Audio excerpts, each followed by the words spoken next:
し波を揃えてゆこうお互いを信じ合う五人の仲間まるでスバイブに預けた命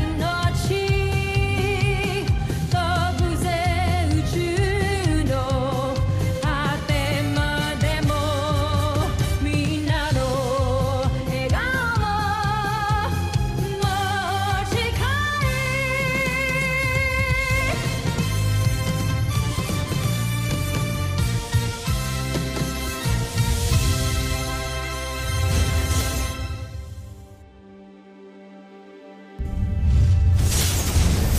Nakaraan sa Voltes 5 Legacy. Pinapangako ko, Emperati, sasakupin ko ang planetang Terra. Dr. Smith, inaatake na po tayo ng alien spaceships. You think I don't know? Late na kayo. Sergeant Major, get these cadets out of here! May kakaibang sandata, mga taga-Terra. Nasaan niyo lang loob niyo? Tandaan niyo, sa atin nakasalalay ang buong mundo. Kaya kailangan natin manalo. Roger! Roger! Weapon recommendation! Bare knuckles! Electromagnetic shock! Laser! Teka, bakit parang natatalo na yata tayo? Malayo ang linakbay natin para mapahiya lang sa mga taga-Terra Air 2. Ano mo kung iarap ko, Emperador? Bibigyan ko kayo ng isa pang pagkakataon. Aatras tayo para ihanda ang susunod nating attack. Welcome back. Mission accomplished. Team Voltes 5, reporting!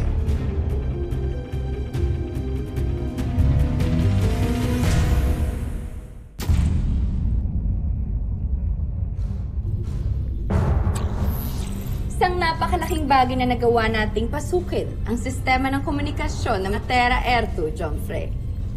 At ang nakakatuwa pa rito ay, hindi man lang ito napansin ng kanilang mga tagapagtanggol. Yan si Voltes 5. Voltes 5. Nasagap ko sa kanila ang daigdigang komunikasyon. Na siya ang kanilang pangunahing sandata. Parang harang ka dyan. Laki ng pwesto.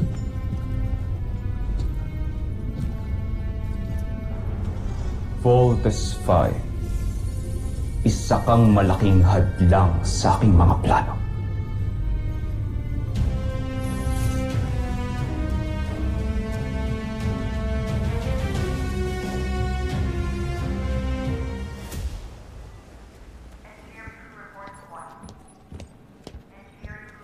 Mark!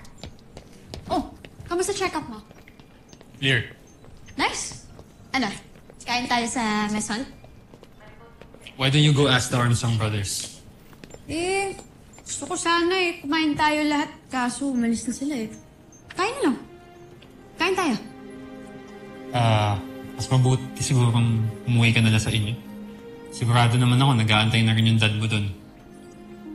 So, sige na. Mag-celebrate na kayo kasama ng mga pamilya na. Okay. Look, alam ko naman na out of place ka kanina sa celebration kasi ikaw lang naman yung walang magulang dun. Pero, sigurado naman ako na kung nandun din yung parents mo, magiging proud dun sila sa'yo. Invite mo kasi dito. Jimmy, I don't think this is the right time to talk about this. Okay? Okay. I get it. Alam mo, kami naman din ng dad ko, hindi naman din kami palagi nagkakaintindihan.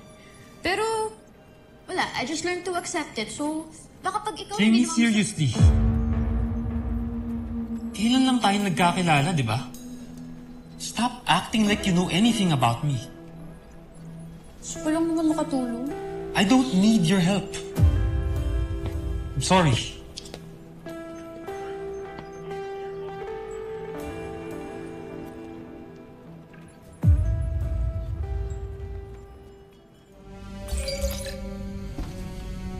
John Frey.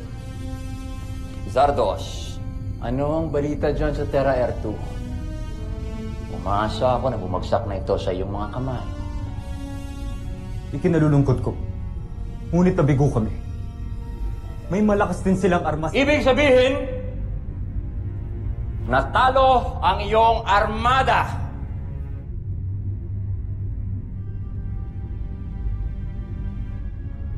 Akala ko ba magaling ka?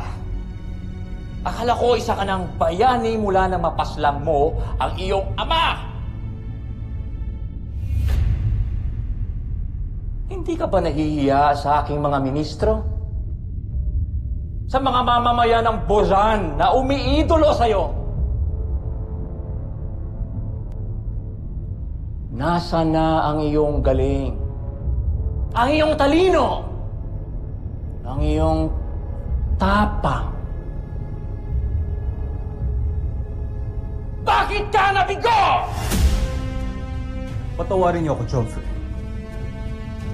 Pinapangako ko sa inyo, hindi ako uuwi ng Buzan hanggang hindi nasasakop ang planetang Terra-Ertu. Oh!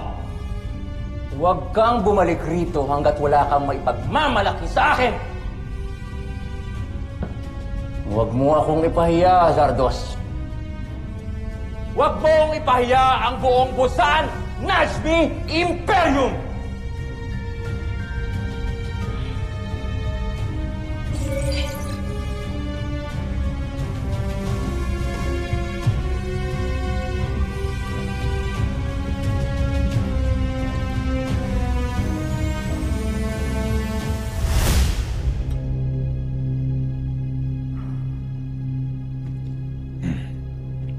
Mahal na Emperador, kung inyong mamarapatin, huwag kayong masyadong magtiwala sa kanya. May maganda bang naibunga ang binhi na mula sa traidor ng Buzan?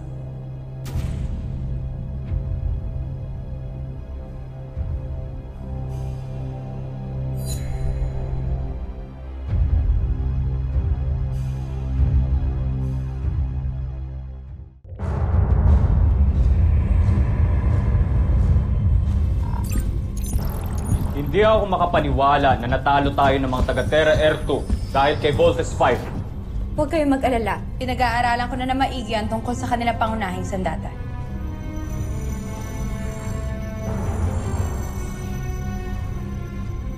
Draco, ano ang iyong pagsusuri?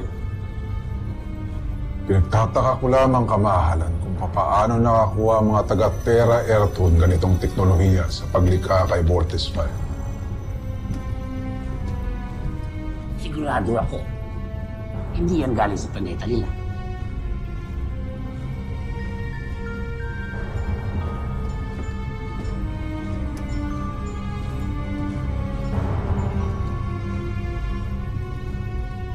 Ituloy niyo ang ulat.